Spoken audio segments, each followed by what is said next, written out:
I would like to introduce our next speaker. It's Claus Meyer.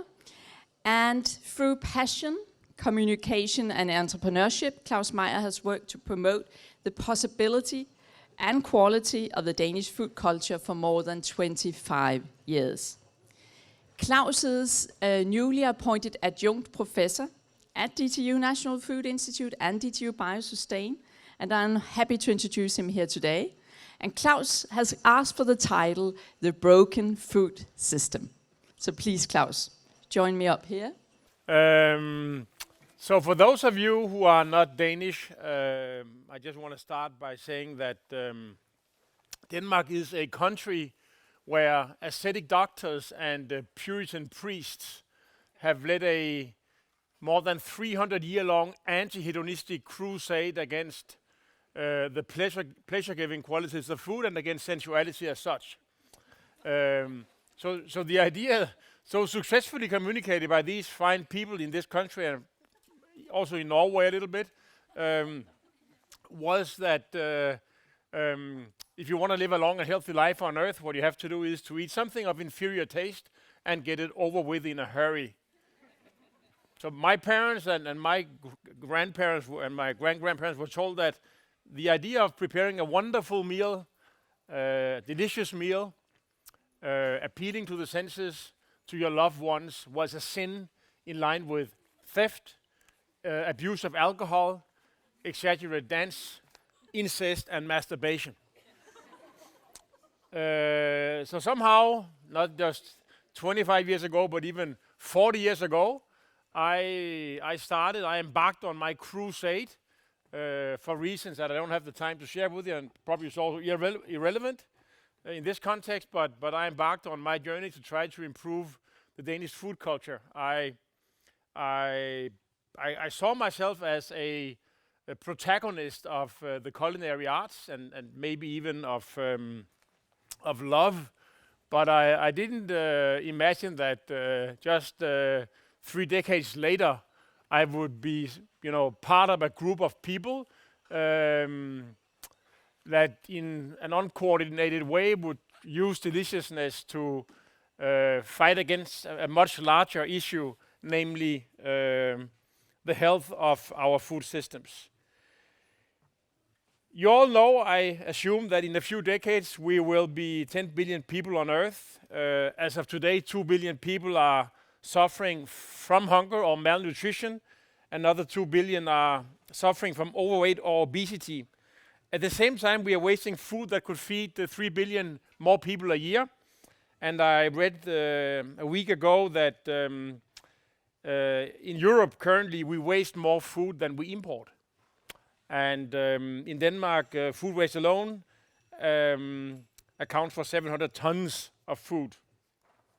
So it's fair to say that our current food systems are not just unjust, they're also unamenable, they are unequal, they are unhealthy, and they are unsustainable, and that is, I guess, why you're all here today.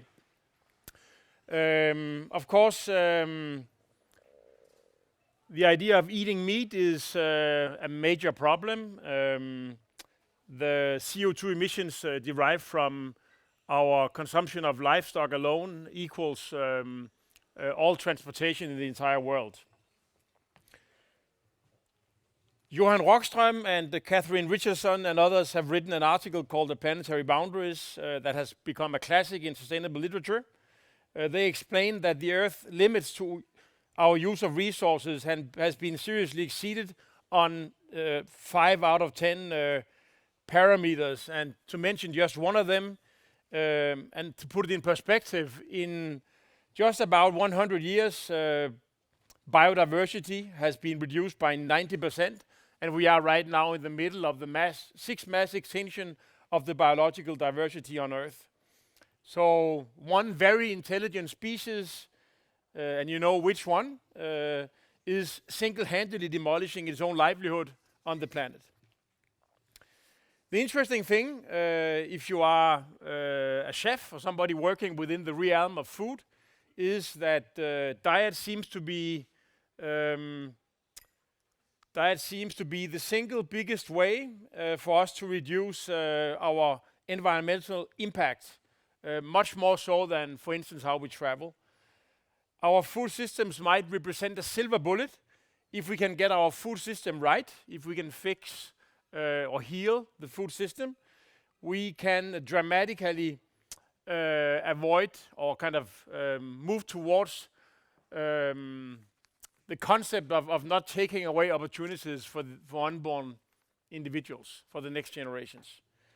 The Eat Lancet Commission published in 2019 the so-called Eat Lancet Commission on healthy diets from sustainable food systems. They were very much inspired by the work carried out by researchers at Copenhagen University following the birth of the new Nordic cuisine movement and the Nordic Cuisine Manifesto, where through a 100 million Danish kroner donation, researchers set out to create the hypothetical new Nordic diet.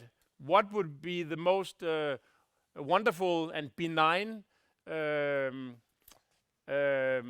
diet to live by human beings in the Nordic region, if the food should be not just only accessible but also delicious? Because as you all know, if the food isn't delicious, it won't be eaten, and if it won't be eaten, it is neither healthy nor sustainable. But also, if the food should be perfect or as good as possible for each of us from a health perspective, and also as healthy as possible for the planet. So the Eat Lancet Commission got the idea that maybe, the Mediterranean diet was the source of inspiration for the new Nordic diet. We said we cannot let the Mediterranean people run away with being the only one to claim a healthy food, a healthy diet. So why not try to investigate what would a just as healthy diet look like in our region, and why not try to define one or create one that is also healthy for Mother Earth. And then the Lancet Commission took it further away and said, why couldn't this be a global concept? What would be the concept of regional diets? And obviously they came up with the conclusion that we had to eat much more fruit, many more vegetables, much more whole grain, a lot more legumes, unsaturated fats, very small amounts of particularly fresh fish, pork and chicken, and very little red meat and charcuterie. This is kind of the context. Now I just want to say a few words about how, as an entrepreneur, I have tried to adapt to those realities, because as I started out by saying, I never knew that I would have to be involved in also fixing this kind of problem. And I cannot also claim that it's part of my toolbox, but I guess you just have to learn and get the best out of it. So you have a wonderful story to tell your children when you are close to leaving the planet and becoming feed for worms or compost. And I do my best every day to not ruin the aftermath. So one thing I've done was to say that, so in the Nordics, we actually achieved something. We engaged a lot of very important stakeholders in the idea of becoming co-creators of the change we thought was possible, and that we also had an obligation to try to achieve. And maybe this approach to bringing together resourceful institutions, organizations, and individuals in a country, and working from a very beautiful and benign idea, namely to create the best possible food culture for the world, not just for ourselves. Maybe that could take hold in also in struggling countries, so that somehow we could fight inequality and help underprivileged people create a more beautiful near future, using food, the food crafts, and deliciousness as a vehicle. And maybe even so we could help developing countries avoid committing the same errors that we in Denmark and other highly developed countries did when we stumbled across the potential of industrialization. So what I did was to start the Melting Pot Foundation in 2012, and we've been working in Bolivia for 10 years, trying to inspire them to work alongside, or basically being inspired by the Nordic cuisine ethos, but write their own ideology, but give them access to crucial knowledge. Also, in a collaboration with the EAT Foundation, and based on the work that we have been doing, particularly with the Copenhagen municipality, where we have had the responsibility to train those more than 1,100 leaders of public kitchens to green the kitchens, with pretty amazing results. We've succeeded in truly transitioning the diets offered in public canteens without letting down the eater. And Denmark is just a very sophisticated country also when it comes to how to radically change eating patterns in a pretty short span of time. So now through a collaboration between the EAT Foundation and C40, Cities C40, we are now seeing how we can hand over those experiences to as many major cities as fast and as efficient as possible, because as you all know, the idea of avoiding CO2 emissions, no matter how well we do in Copenhagen and beyond, it remains a global problem. So that we've been able to achieve. Then I'm at the early stages with a little group of people around me to try to truly understand the psychological dimension,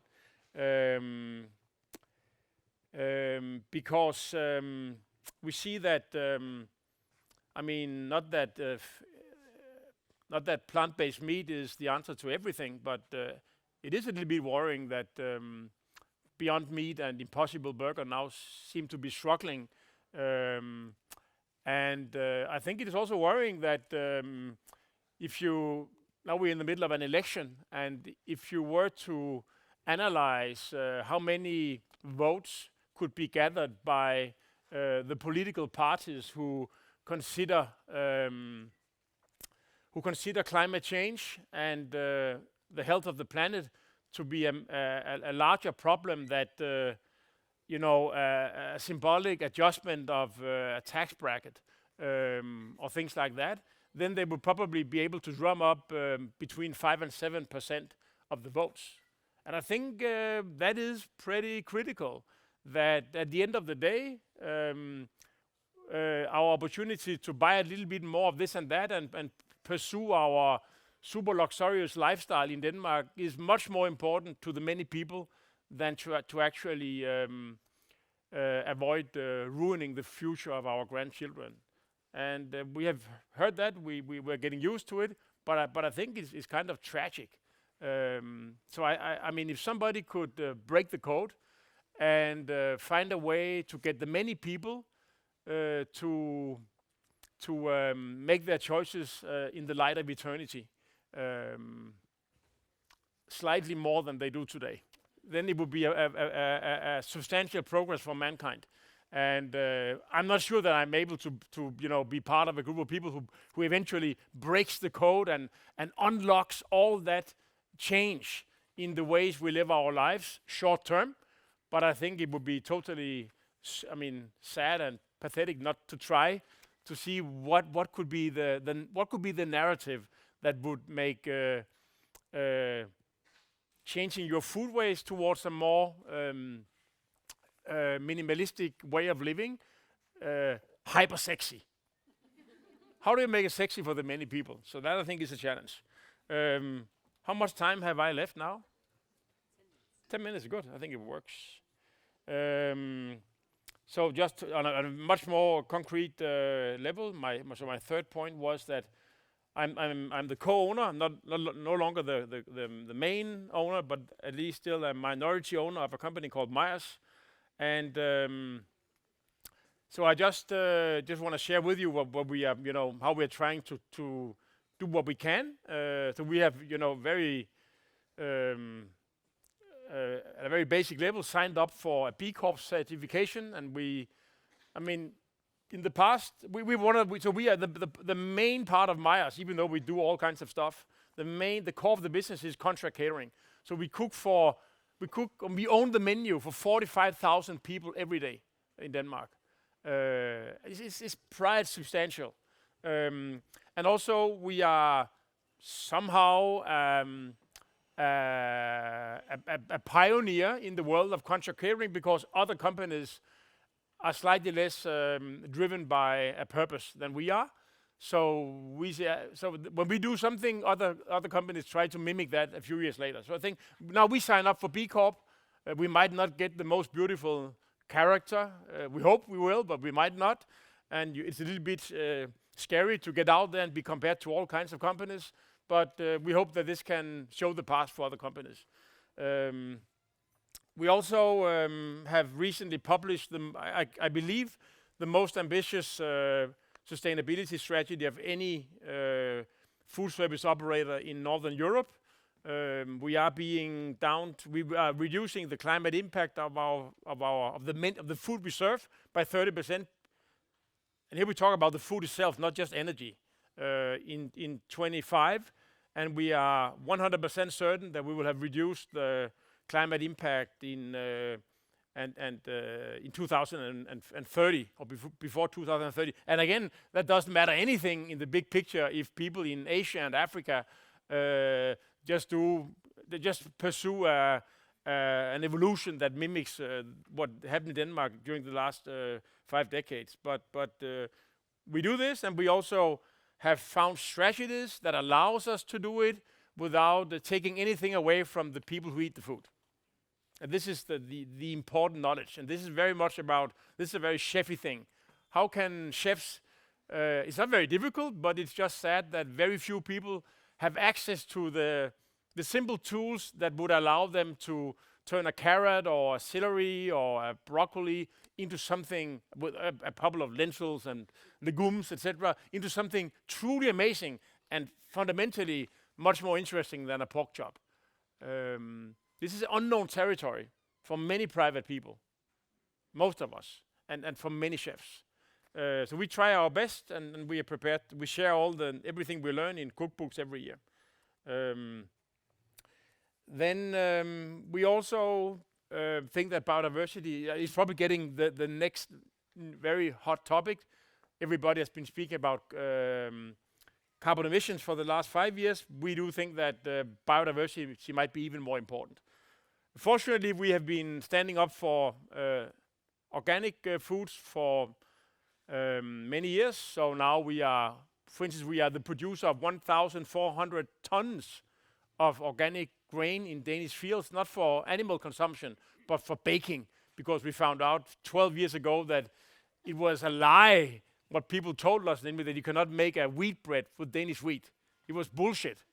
It was just a matter of accepting a lower yield and working with ancient grain varieties that were adapted to our climate and that were able to provide a sufficient gluten and protein quality. Because we feed our eaters in the canteens a lot of bread, so they don't have too much room for the meat. That's one of the small tricks. It's fortunate that this way we are freeing I think 600 hectares of land from pesticides through the conversion of our bread from conventional to organic.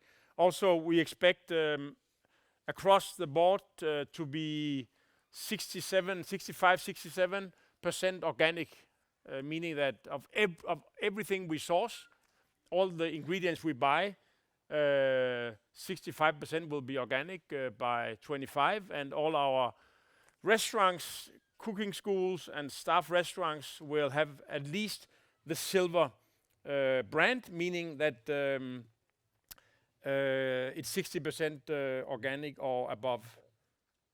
I am getting to the end now, so I think by another 6-7 minutes I'm good. A few words about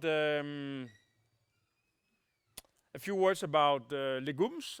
We have a signature. We call it a signature project in Meyer's, and it is we say how to make legumes great again.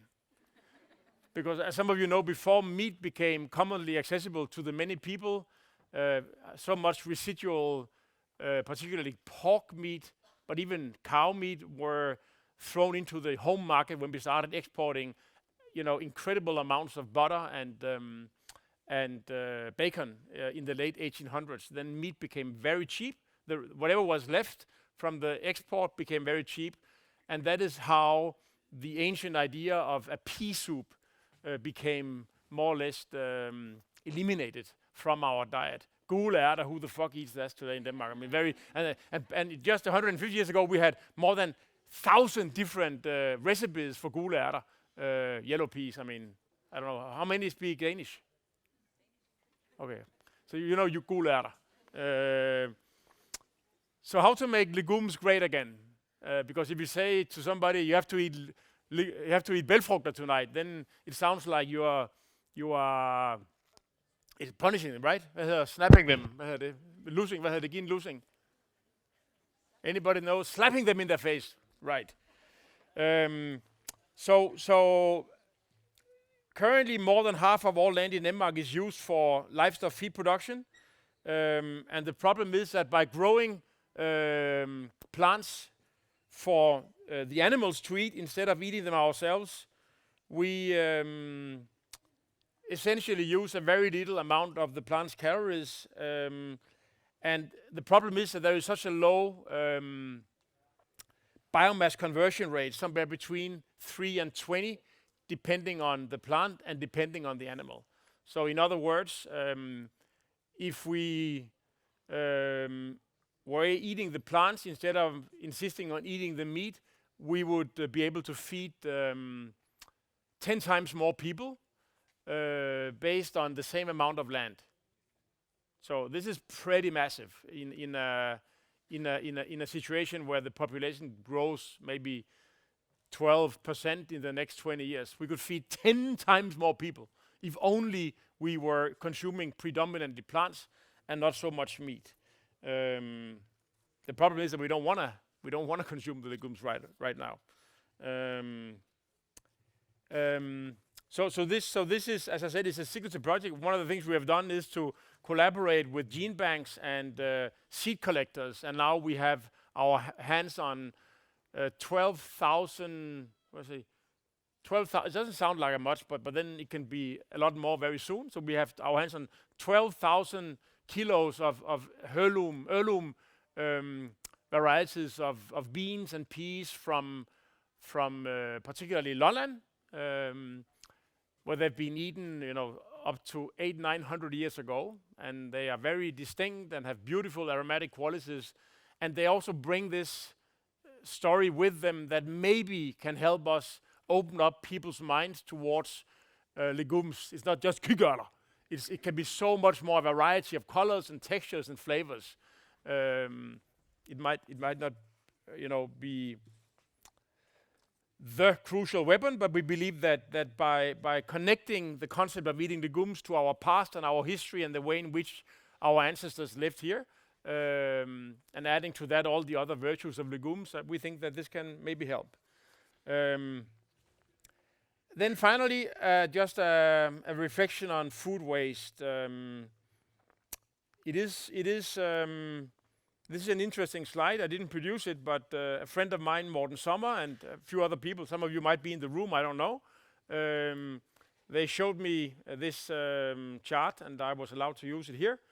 So what it basically tells is that cereal processing and field residue actually exceeds the amount of grain produced at a global scale, and probably even more interesting, the protein content in processing residues alone exceed all the animal protein consumed by humans globally.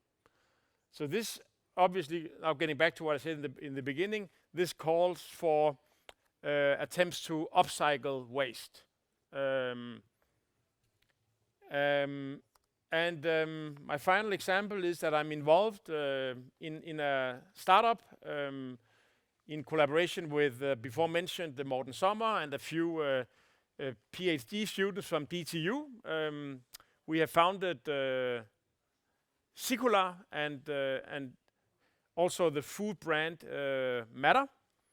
And the basic idea we have been working around, and that because so many people have 5 or 6 recipes they live by every week, and then they just every Monday they eat this kind of maybe lasagna on Monday and frikadelle on Tuesday, and then they go back to the same pattern next week. So probably, that's at least our assumption, the most efficient way in which to inspire people to eat less meat would be to allow them to continue their home cooking with the recipes they know, and by providing them with a food item that mimics the texture and some of the qualities of meat. So we have developed this little, or engineered this little food item that resembles beef. We can also make it resemble chicken. It is made with 40% upcycled organic side streams, 60% organic whole plants, not a single additive, and then just exposed to advanced microbial fermentation.